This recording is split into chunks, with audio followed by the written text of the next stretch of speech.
ఇక నిర్మల్ జిల్లాలో రైతు గోసా బీజేపీ భరోసా కార్యక్రమం కొనసాగుతోంది. జిల్లాలోని ఖానాపూర్ కడెం మార్కెట్ యార్డుల్లో బీజేపీ నేతలు పర్యటించారు.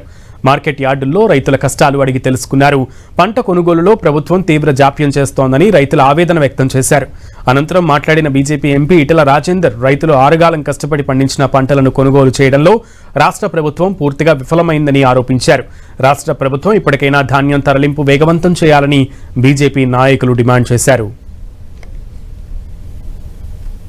కాంగ్రెస్ పార్టీ అనేక సంవత్సరాలు రాష్ట్రాన్ని పాలించింది కదా, అనుభవం ఉంటుందేమని చెప్పి భావించిండ్రు.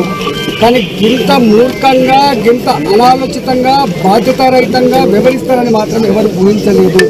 ఆ రైతులు గింత మోసగిస్తారని చెప్పి కళ్ళ కూడా ఊహించలేదు.